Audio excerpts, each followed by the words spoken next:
back then, in the days of slavery, often I stood looking into the sky. Its beautiful color was good to see. Once the sky began to glow just like a burning coal. After that, there was a terrible dry spell. Another time, the sun disappeared over the entire island. The day was blacker than night. It was as if the moon and the sun were fighting. The world went backwards.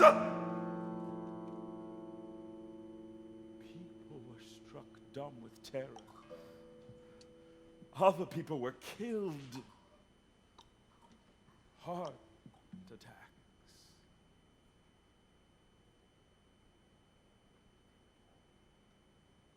I don't know what caused these things to happen. It is all nature's concern. Nature is everything. Even those things we cannot see.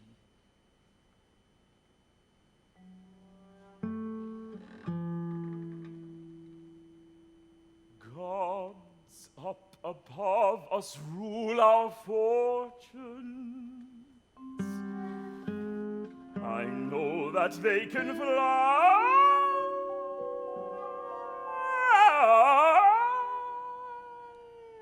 around us.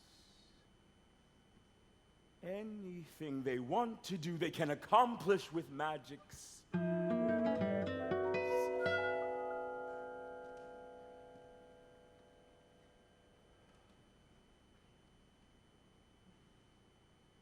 But why didn't they do something about the slavery? I can't figure out an answer to that.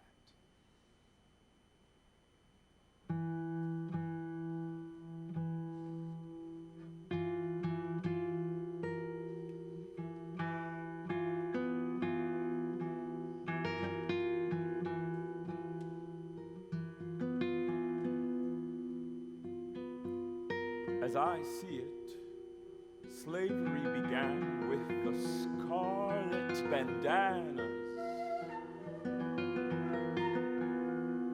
Till then, all of Africa was protected by the ancient wall.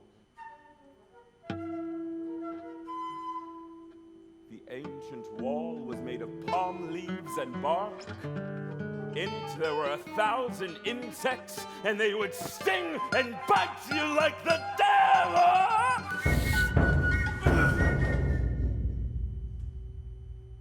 That's the reason the white men weren't in Africa long before.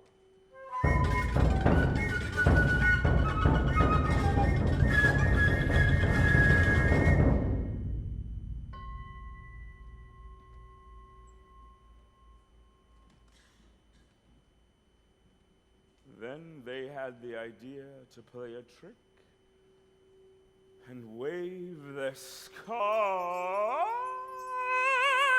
bandanas.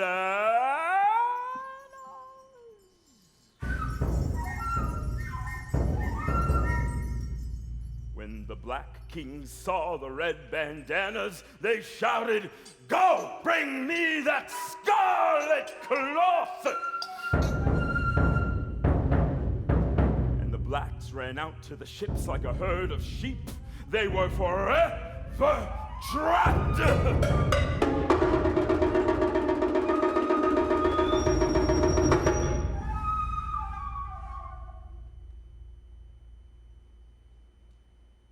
The blacks always had a kind of fatal attraction for the color red. Red was their undoing. That is how the slaves came to Cuba.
because I was a Cimarrón, I never got to know my parents. I never even saw them.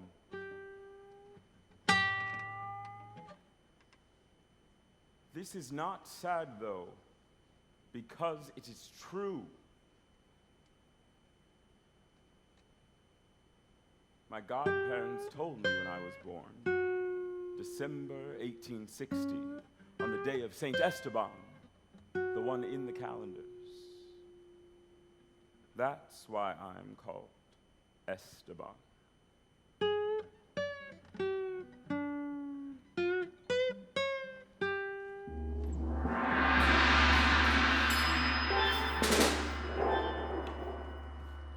Those days, white men were buying and selling the blacks as though they were piglets.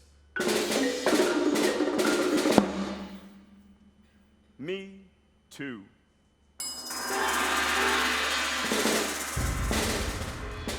I went to the sugar plantation, Flor de Sagua.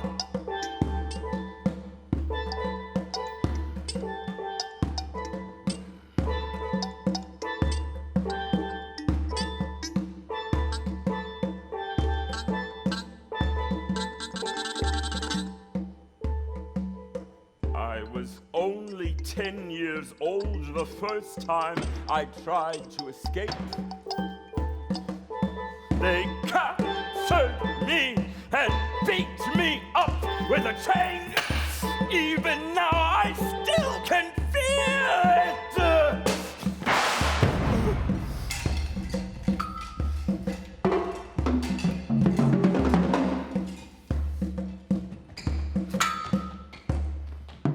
They carried me back with handcuffs put on and sent me again to the fields.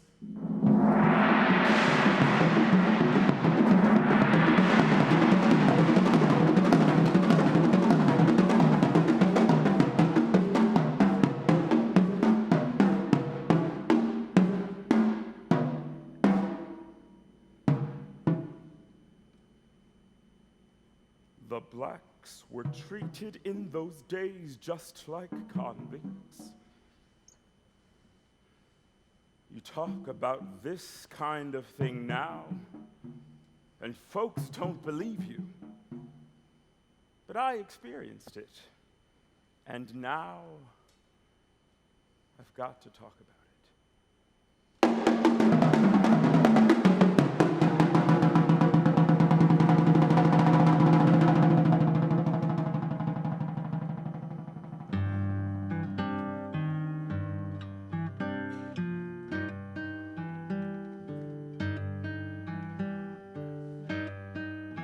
A young black child caught the master's eye.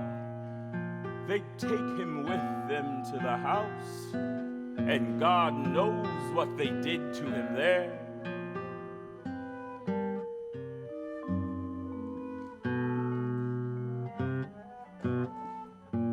The whole day long, they'd make him stand next to the table, keeping off the flies.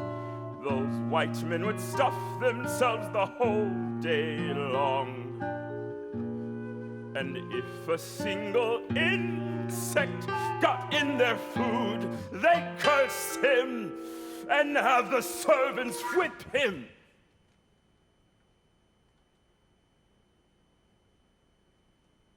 I have never been in the master's house.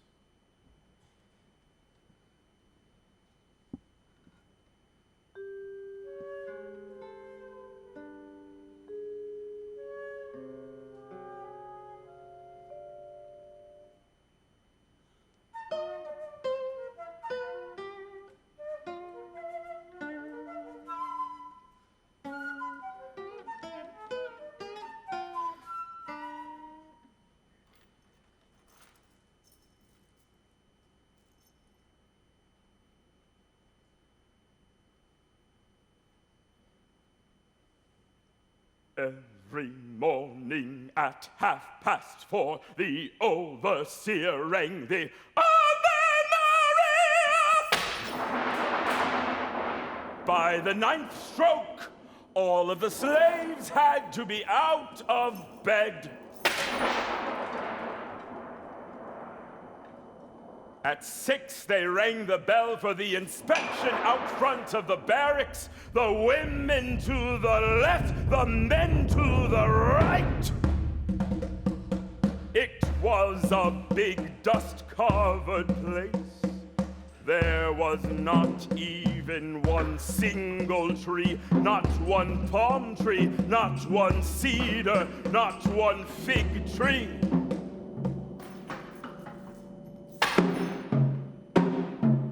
After roll call, they drove us out to the sugar fields, and there they made us work until the sun began to set.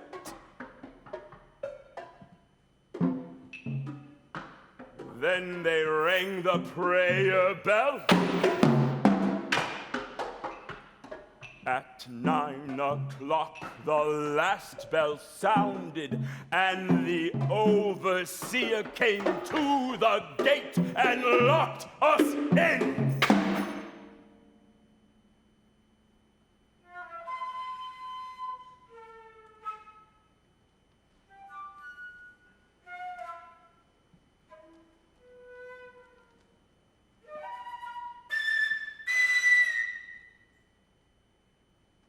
During slavery, I saw some really terrible things happen.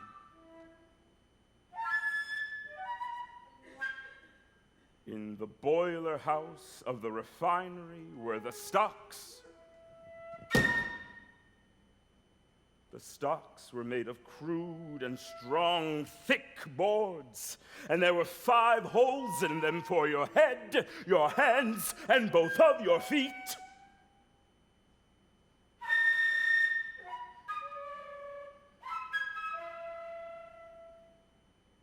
Any kind of provocation, any kind of shit, they would beat you and lock you up 2, sometimes 3 months at a time.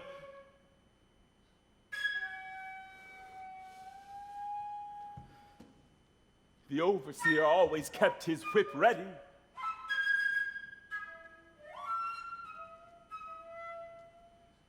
They made the pregnant women lie on their stomachs so they would not lose their baby.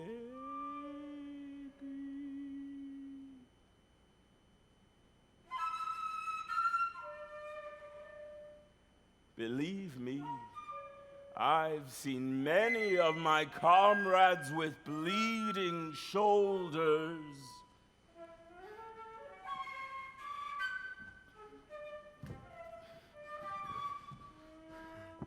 To heal your torn up skin, they'd rub you with tobacco leaves, with salt, and with piss that burn you like a fire.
I knew that I could not take that kind of life much longer.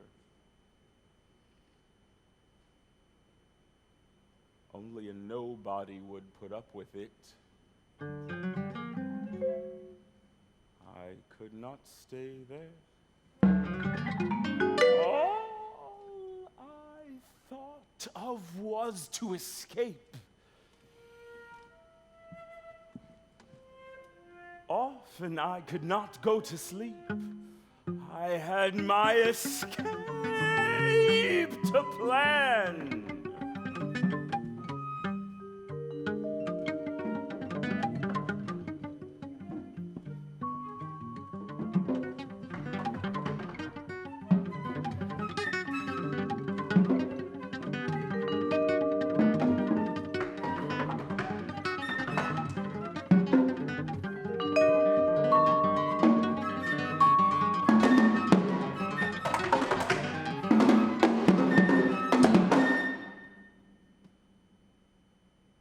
The slaves were mostly frightened by the thought of living alone in the mountains.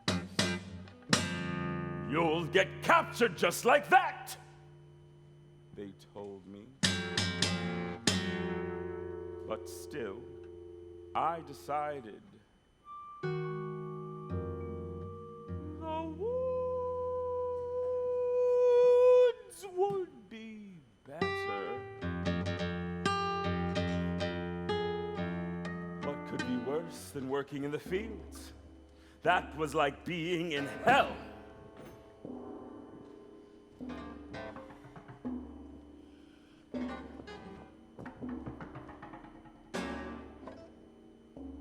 I kept my eye on the overseer. That son of a bitch, I watched him closely.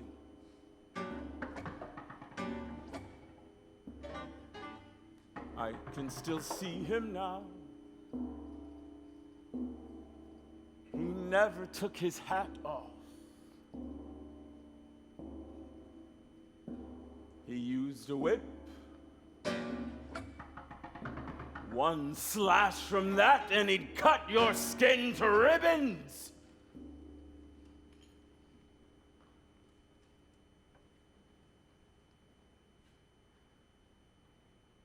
One day I couldn't take it anymore.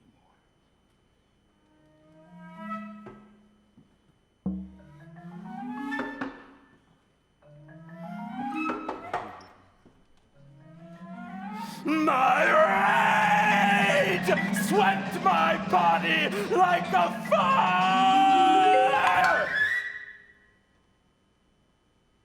I whistled,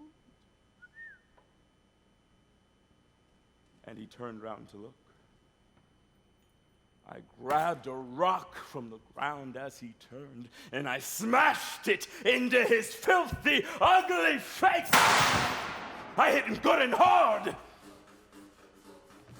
I knew that, for he screamed. Oh, no!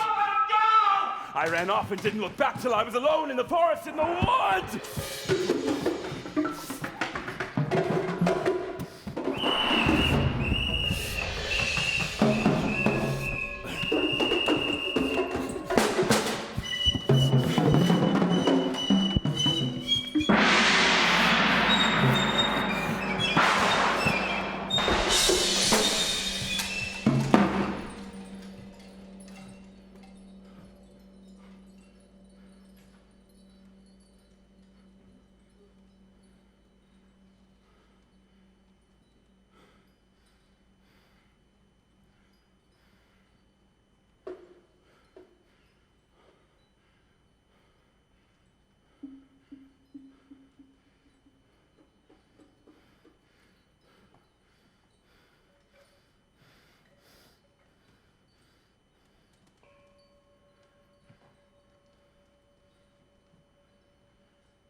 I liked my life in the woods.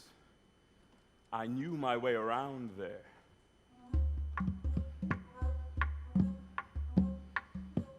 I spent many years out there in the forest. I had good luck like any child. I wanted nothing more to do with slavery.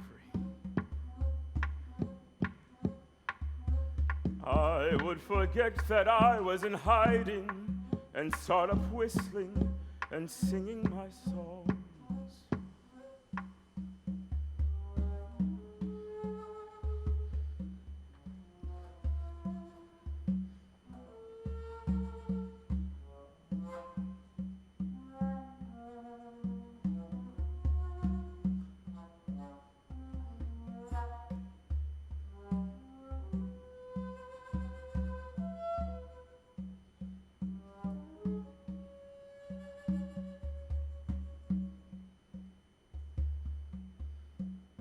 For a long time, I didn't say a word to anyone at all.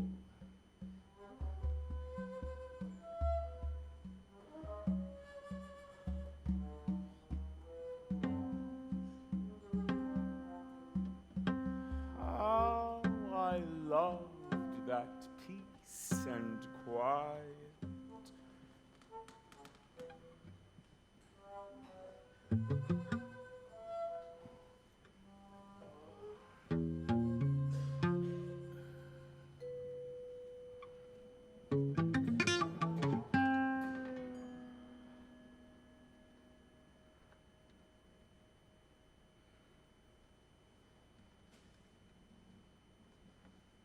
With my rope, I set out and captured some piglets.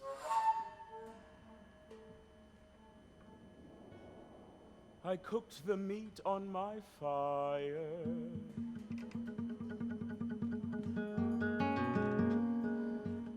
I had lots of vegetables there, and leaves quite useful for cigars to roll yourself, and wild honey.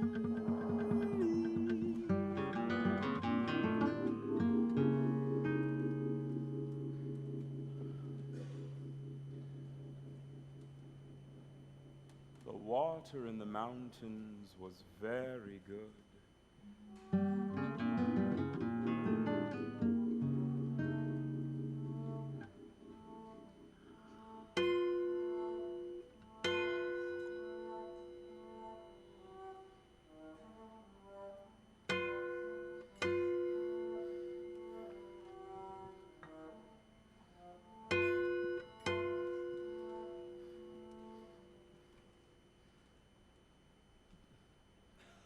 I had most everything, all except women.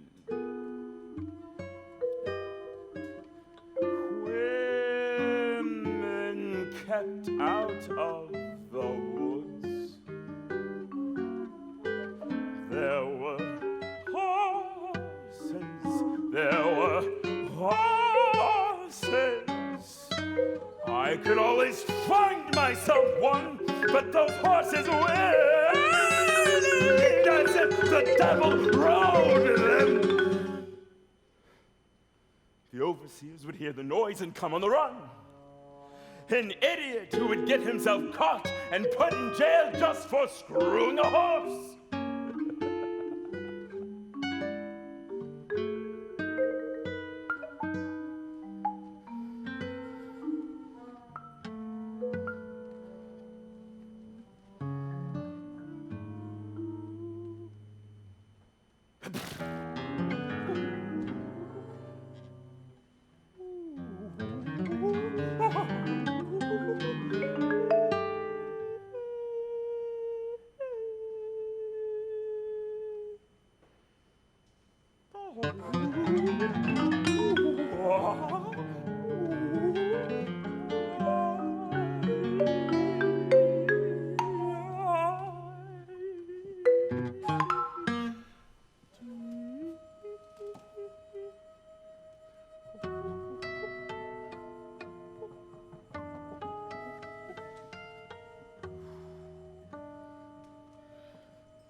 Out there in the woods, I had to learn how to live with the trees.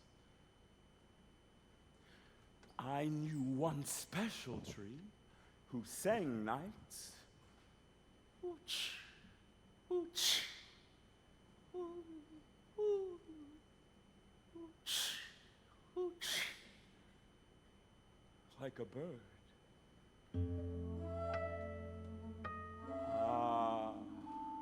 A tree is something splendid. It is like a god.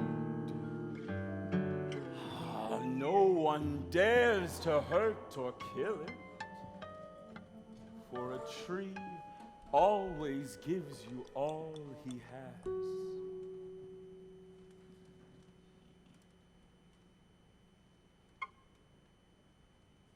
Don't waste your trust on others.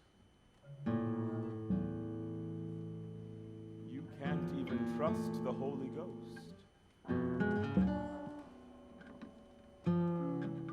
A Cimarrón only has himself to rely on.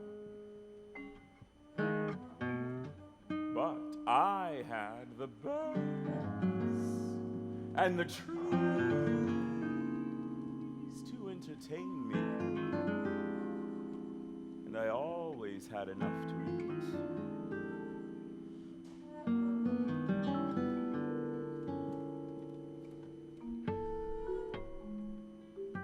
In the woods, I had everything.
When you try to talk of spirits and ghosts, it's impossible to say just what they look like.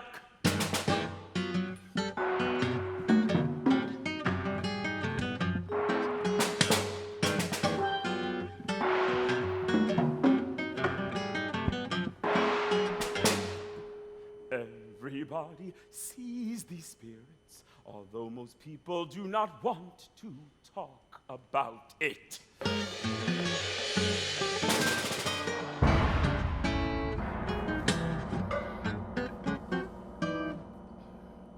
I myself have seen unbelievable things happen.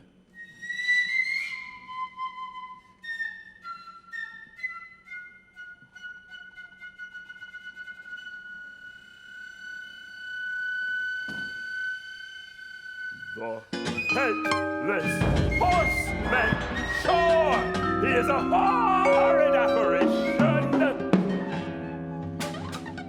Once I met the headless horseman and he told me, go down there and get that food. I did as he told me.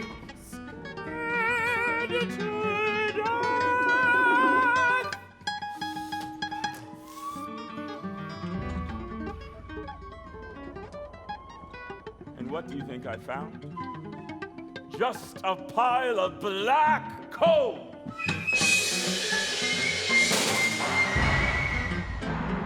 that was the ghost of some poor joker, or else some stupid devil.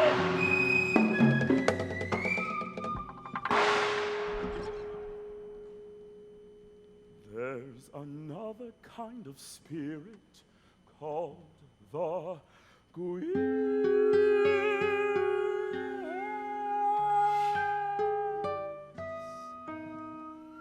They come up from the rivers and sun themselves on a warm day. Dark, black little people with heads like frogs have.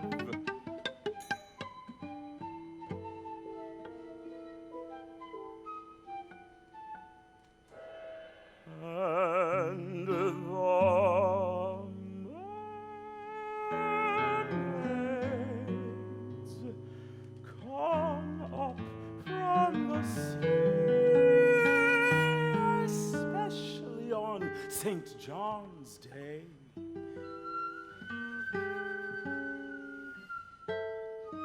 They love to comb their hair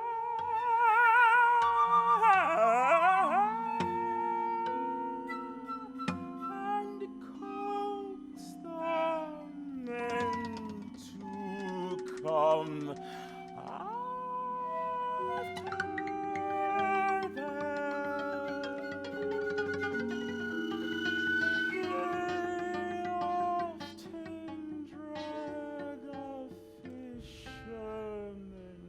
down in the sea.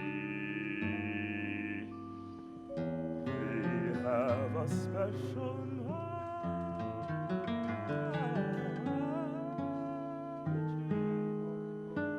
by which the man does not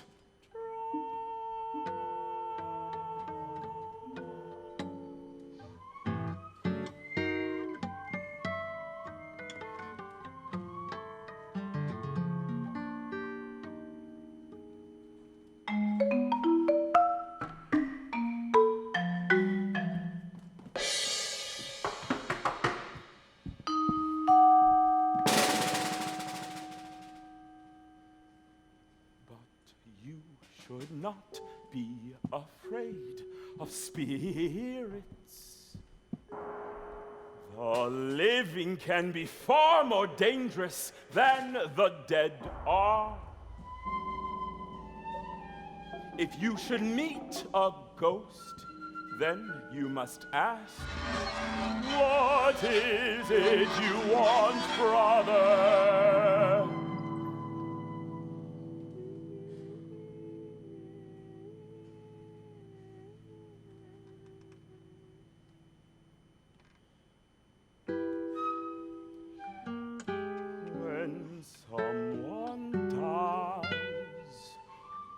If he's asleep, right away his soul gets up and runs off. It is tired because it must put up all day with so many things. That's why it runs off and flies through the sky over the ocean.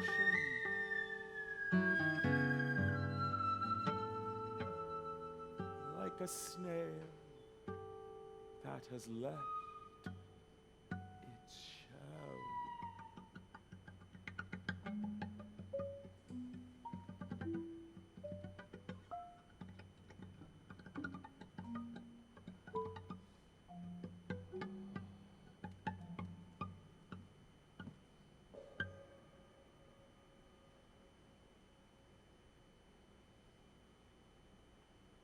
I don't want to think much about it. It is all so mysterious. It makes a man tired. But a man keeps on thinking, and mostly when no one's round him, thinks even in his dreams. It is not good to talk about it, For many a man, it's cost his life, all this talking. Anyway, these ghosts are no different than some of those fairy tales that seem to have no ending. No one knows the answer!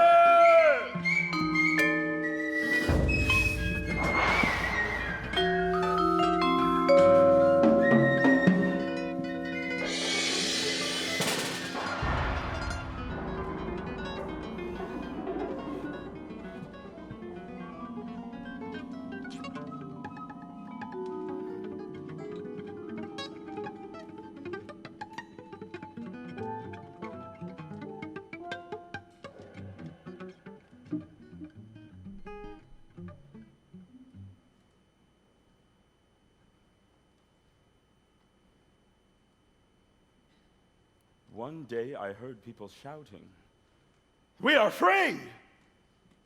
That's what they cried. I heard it, but I didn't believe it. I don't know why, but I thought to myself, this is a lie.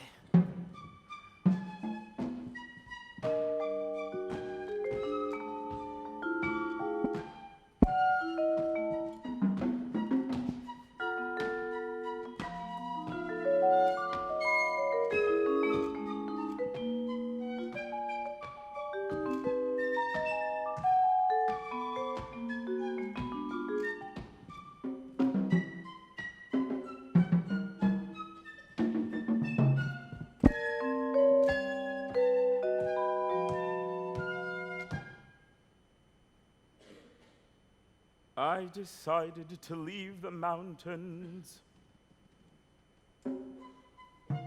As I left the forest, I met an old woman with 2 children in her arms.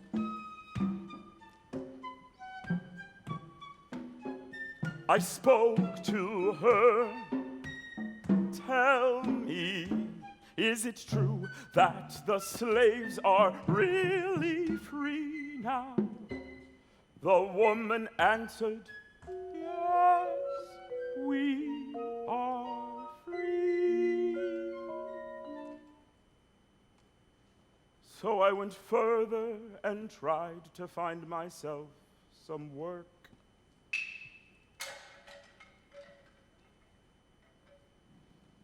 They had taken away the locks and chains, unbolted the doors of the barracks, and the guards were also gone.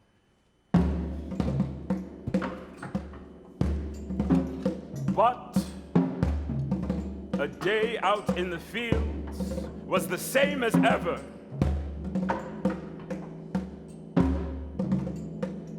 After 3 months, I had torn all the skin off my hands. My feet were badly swollen. The sugar cane and heat nearly killed you. A day in the fields. It seems never ending.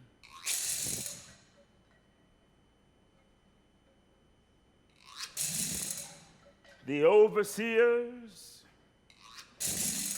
were just as bad as before. If you tried to take a break, they'd tell you, you'll get yourself fired.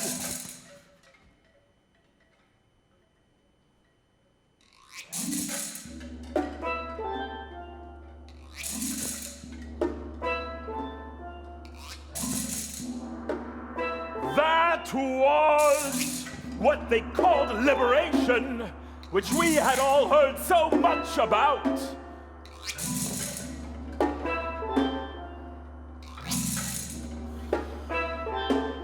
I told myself at the time that this was a filthy lie.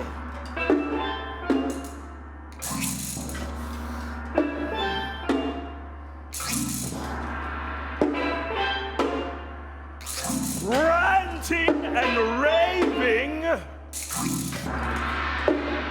don't prove one thing.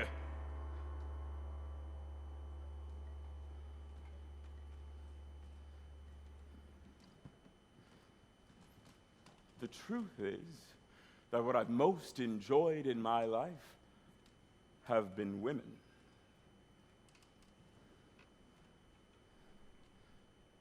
Women in those days were worth as much as men.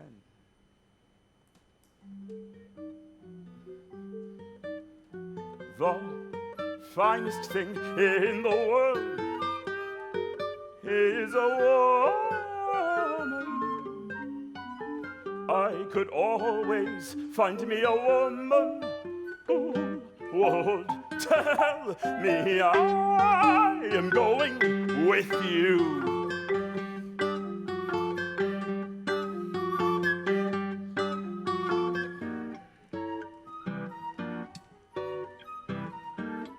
When I was in need of women, I went to town. On Sunday, all of the streets were full of dancers. Those days, the girls were very different. They did not make things difficult. When they found someone they liked, they would take him out to the fields, and there they would lie in the sugar cane, making love.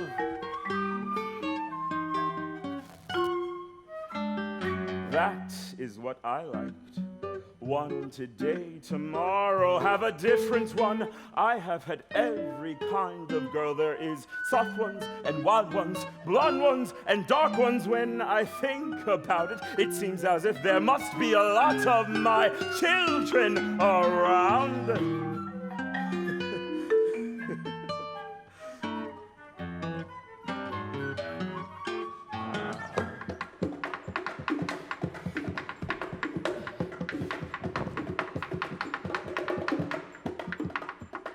There was a woman with whom I stayed a long time.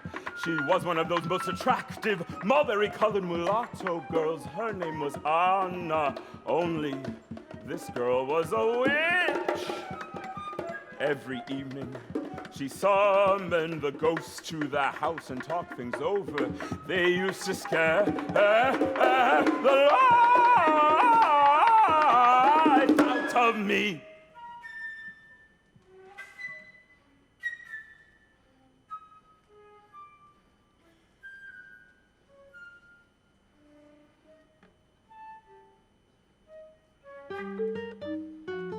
But to stick forever with one alone, that's simply not the life for me. Now I am old. From time to time, I still can find a girl to go to bed with, only it's not the same as it once was.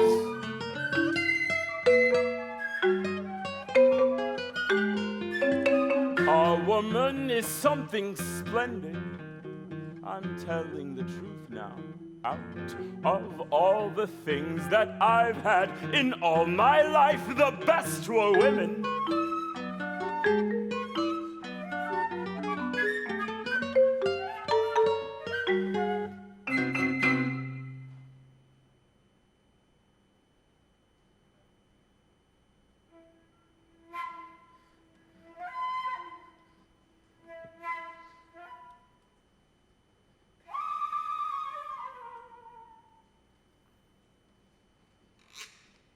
For a long time, engineers kept on coming and going.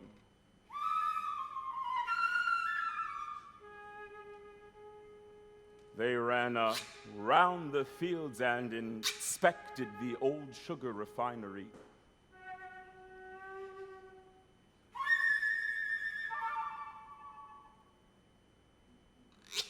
Nothing was ever good enough for them.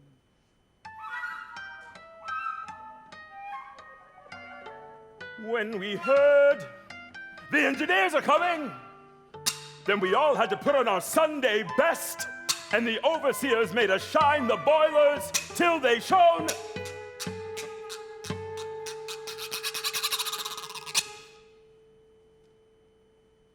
Like the sun itself.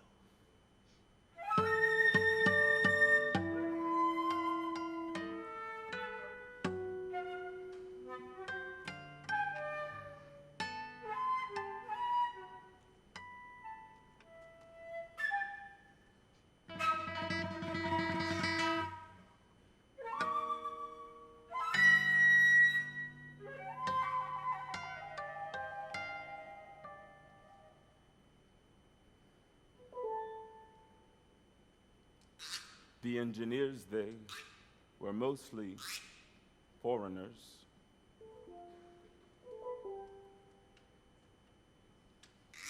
They usually came from England or America.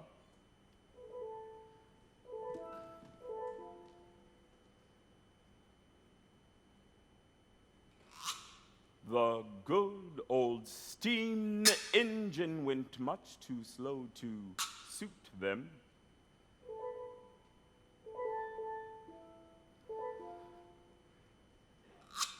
They needed a much bigger one installed.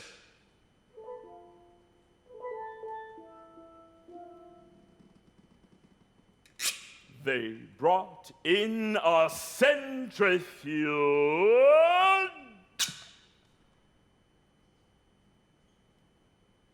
The sugar works at Oriosa now had 3 machines.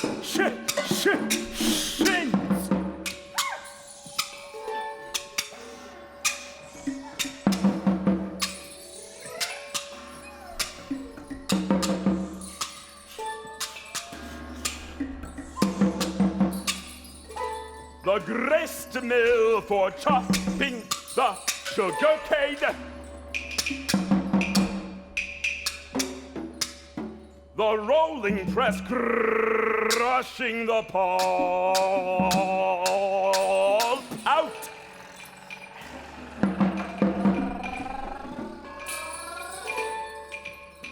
The grinder ground up the scraps burnt in the sugar fields.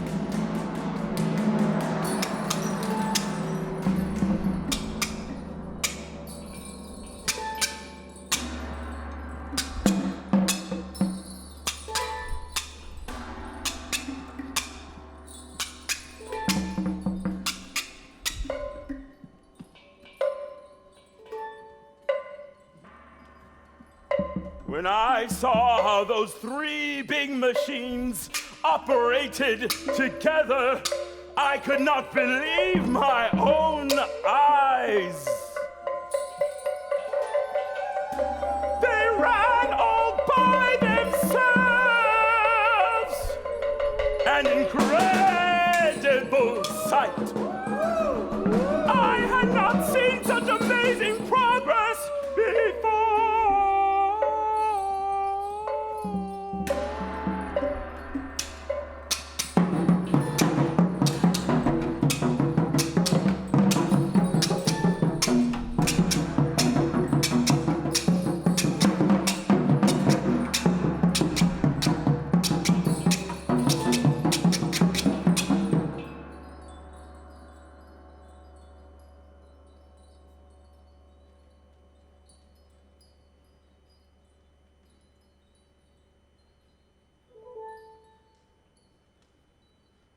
The planters liked these new improvements.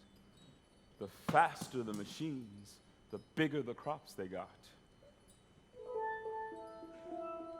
As for the machinists, the boiler and cart makers, they thought they were better than everyone. They got to live in the comfortable houses.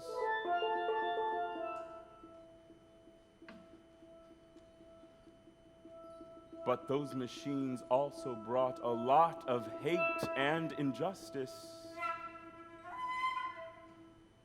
If you worked out in the fields,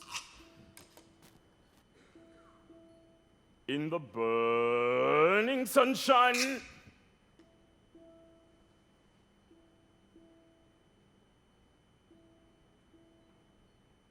they did you no good.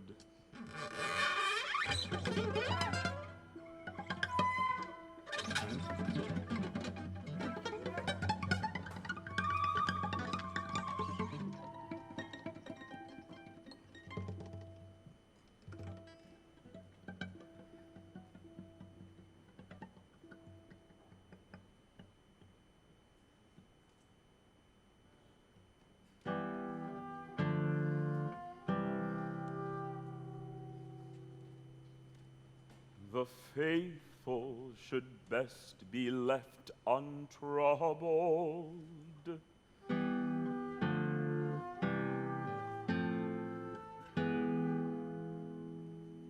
I never had much interest in religious things.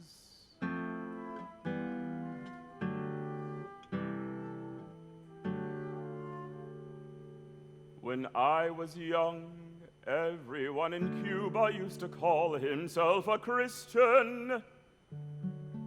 Even the biggest gangsters.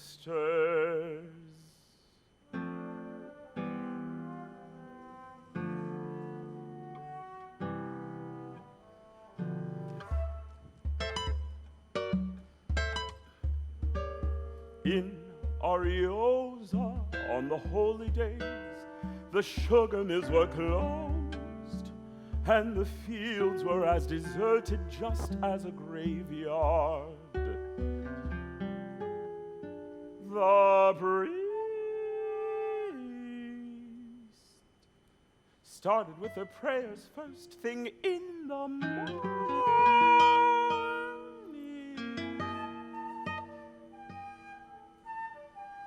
and kept on praying the whole day long. The church was very close, but I never stepped a foot inside it. The holy church was a real whorehouse.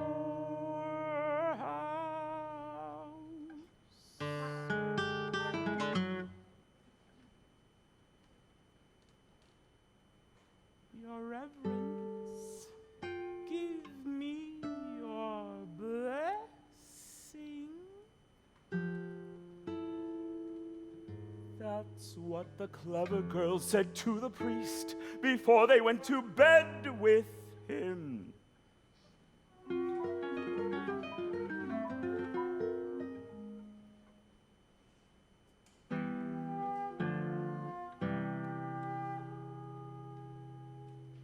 I did not give a goddamn for the priest.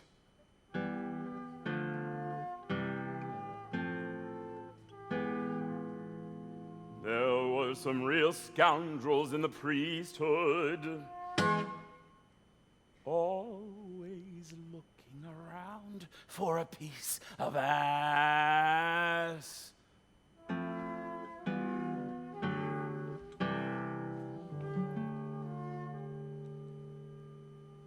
Any children they had, they hid under the cassocks and called them their nephews or their godchildren.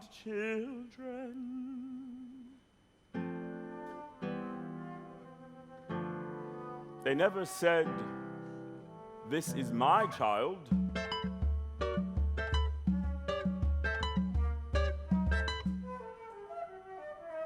In Ariosa, all of the priests were most powerful.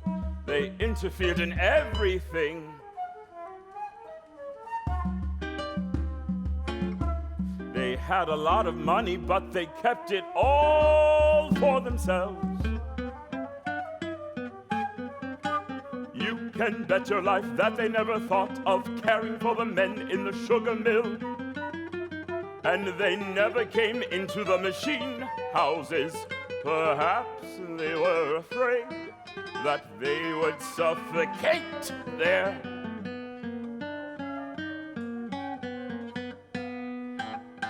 They had a lot.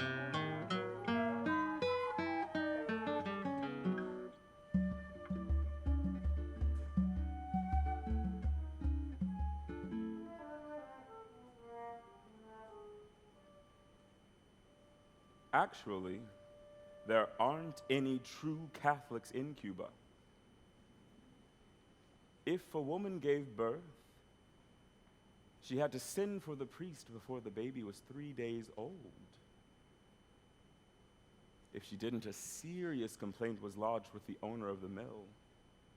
That's why all the children were Catholic.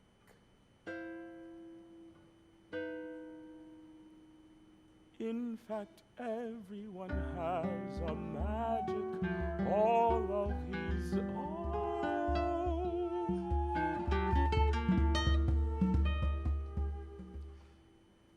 All of the religions had been mixed up together.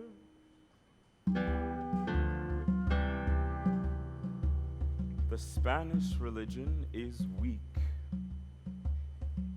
The African is strong.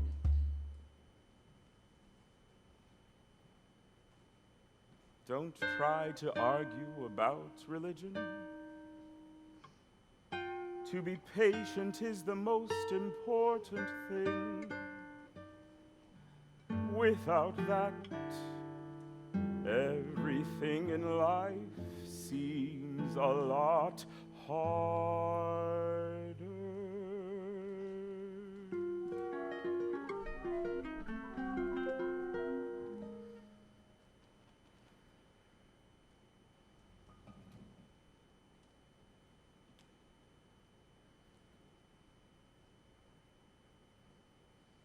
Then came the time when the whole world began to talk of rebellion.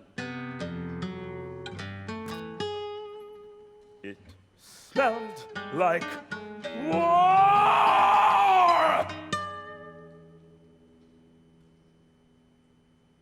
Of the Spaniards, they said, "We've had more than enough, and viva Cuba libre!"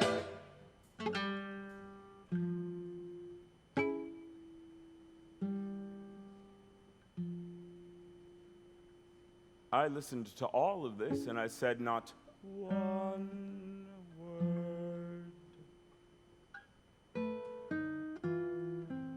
But the revolution pleased me. I had lots of respect for the revolutionaries. They weren't afraid of anything, and they risked their necks. Only don't fool yourselves.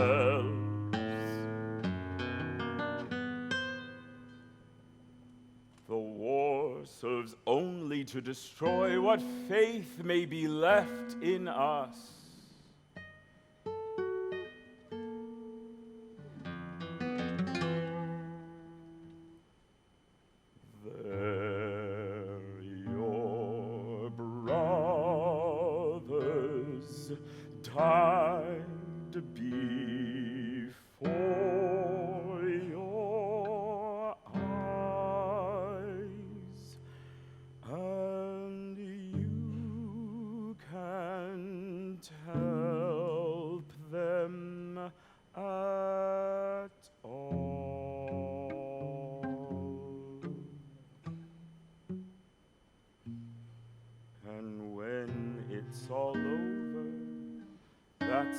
Filthy rats come from their tunnels and help themselves to a real feast.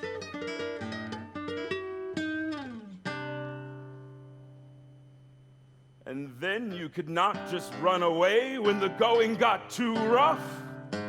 You had to take it, or else you were worthless.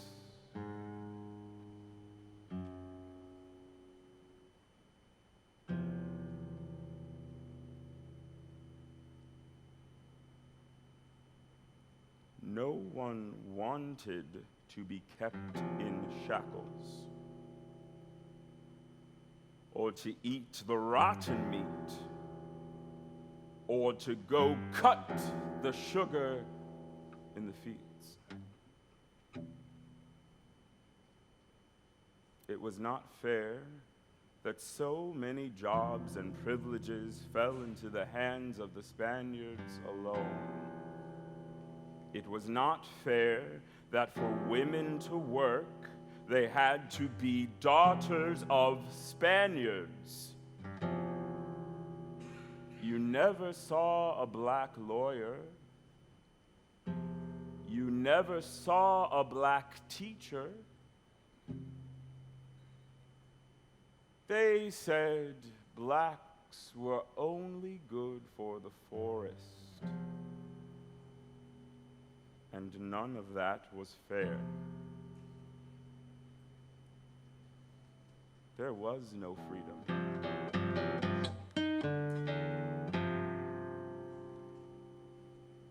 That's why we all fought for our independence.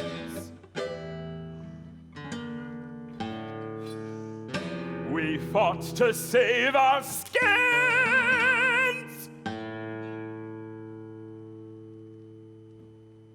He who stayed home lost all his friends.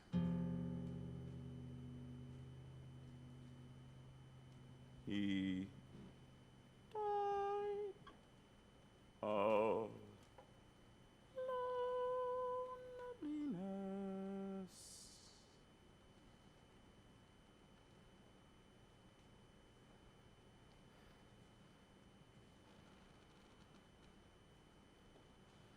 In December of 1895, I told my friends what I was thinking.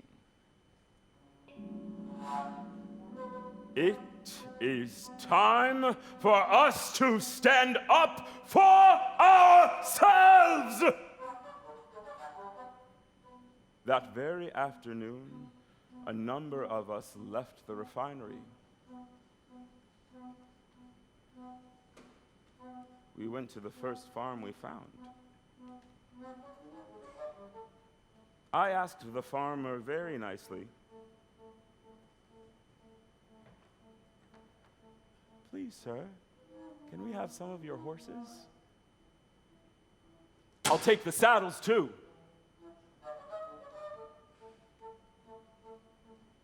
We mounted up and galloped away.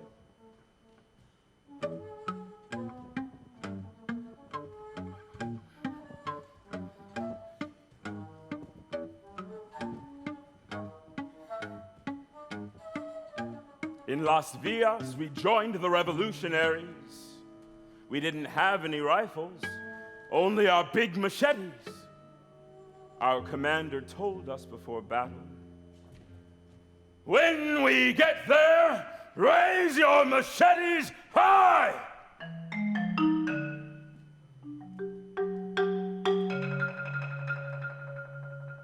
Mal tiempo is in a big, wide plain.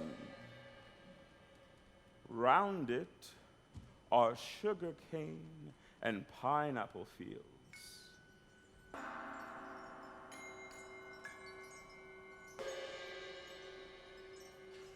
It was early one morning when the Spaniards saw us. They started to tremble. We scared them half to death with our machetes. Many threw themselves to the ground. Some of them left behind their fancy rifles while they tried to hide behind trees.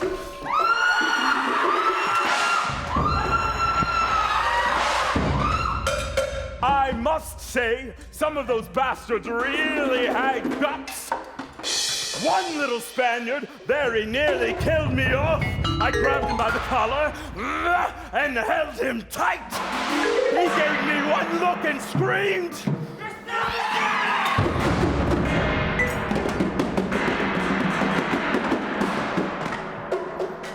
They had been figuring that the war was a game. They started to think we were animals, not men.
The fight lasted maybe half an hour, but it was enough to cause more deaths than an inferno.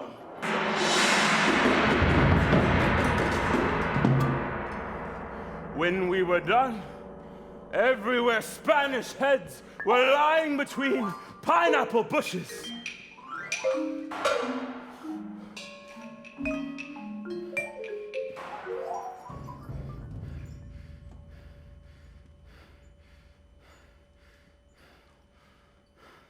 At mal tiempo, the Cubans realized how strong they were. It was the worst slaughter of the battle. So it had to be. There are things you can't change.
We marched down to Havana town to celebrate our victory.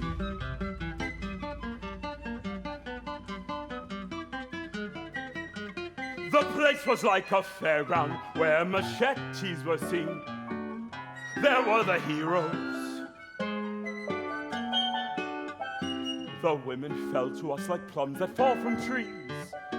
The harbor echoed by day and night with drum beats.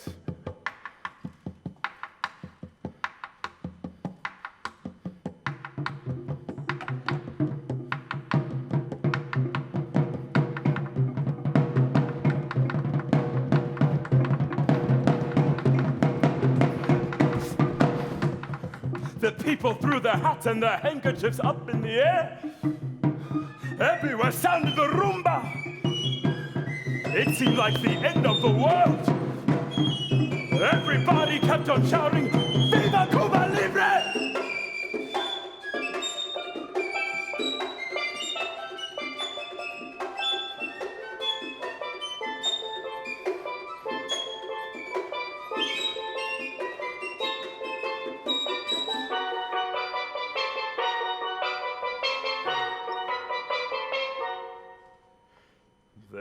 Some snacks in our glorious victory.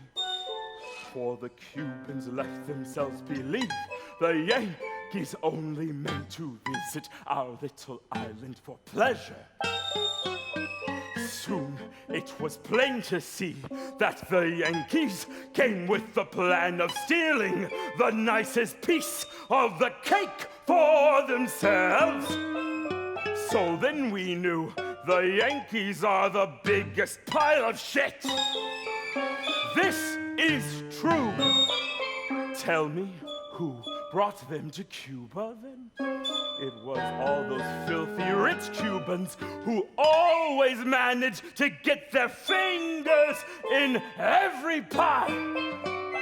And don't forget our loyal army officers, they had lots to do with it.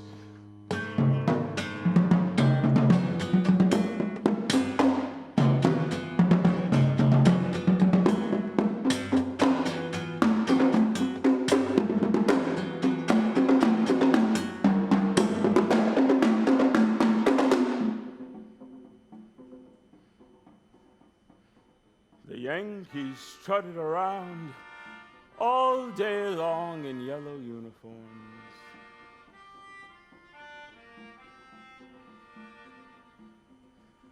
always nice and fancy, and always dead drunk. Nigger! Nigger! That's what they called the blacks. And whenever a pretty woman sometimes came near them, then they would say, fucky, fucky, fucky, fucky.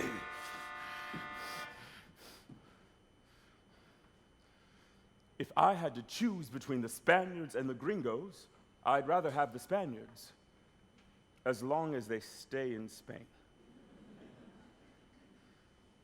Everyone should stay where he belongs.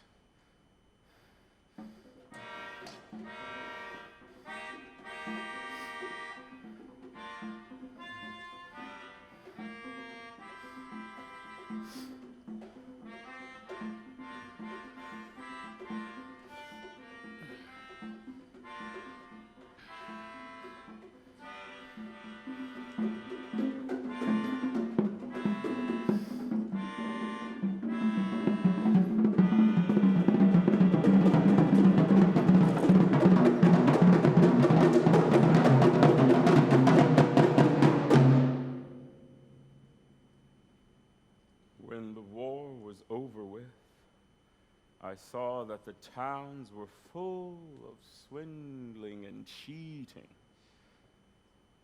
Nigger! Brother, here, you'll get rich. Yeah, a fat chance. In Havana, people often died of hunger. So I packed up my things, and I walked down by the river to the railroad station.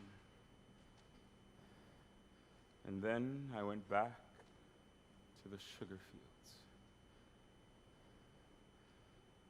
And I had not 1 cent.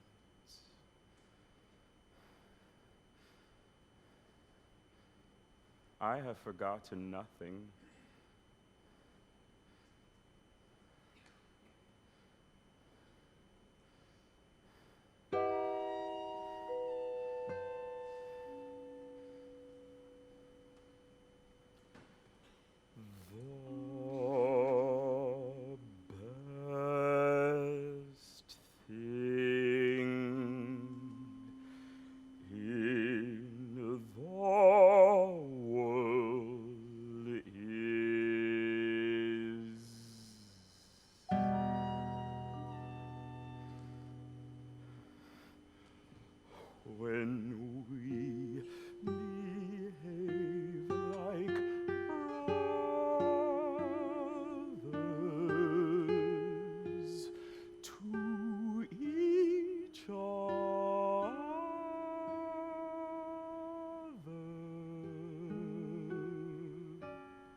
That in the city, in the towns, there is too much money.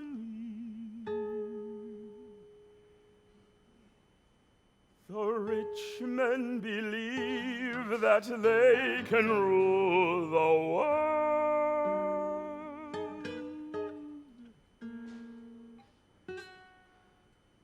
and won't help a single person.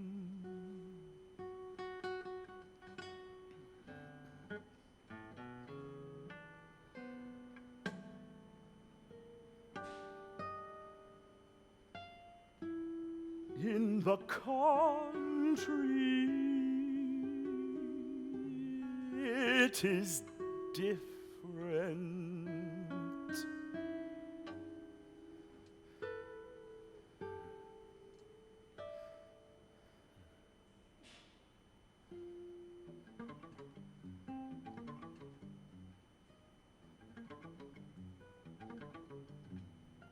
The place where I come from People treated all of the neighbors like brothers.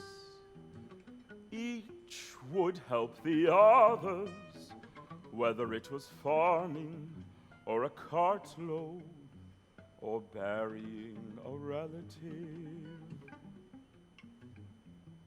When they helped you, a hut made of palms could be built with a roof in 2 or at most 3 days. Everyone worked together. We all knew one man alone would get tired and would not get much done.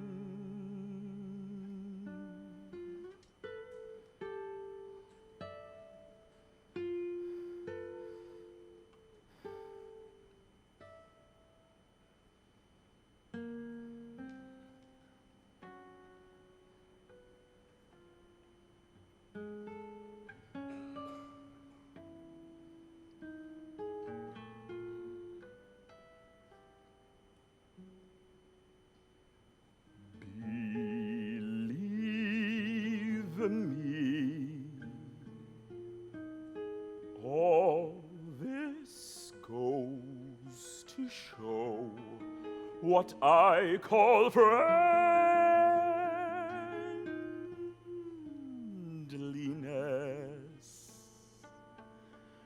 Much of this you won't find now in the world.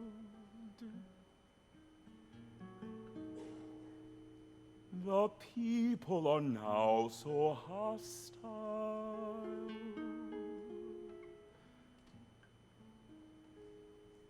That's why I'd rather be alone.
Maybe I will die tomorrow.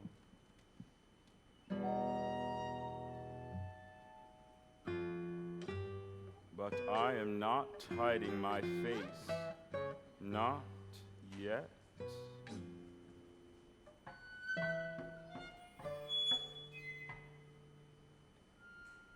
Once we were forced to keep quiet. Naked and filthy in the mountains, with the Spanish divisions marching right by like a bunch of tin soldiers with all their powerful, newfangled weapons!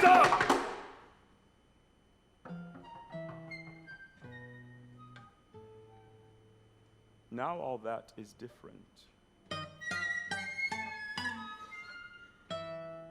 The truth can no longer be hidden.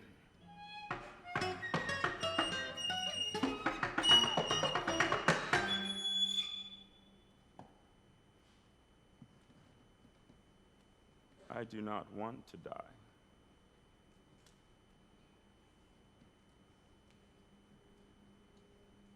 I will be here for all the battles that are coming.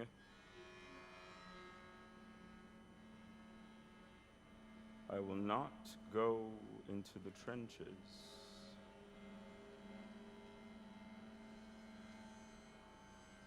I will not need a new rifle.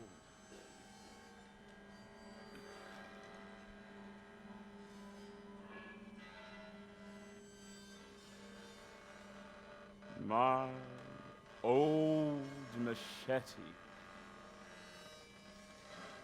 My big machete.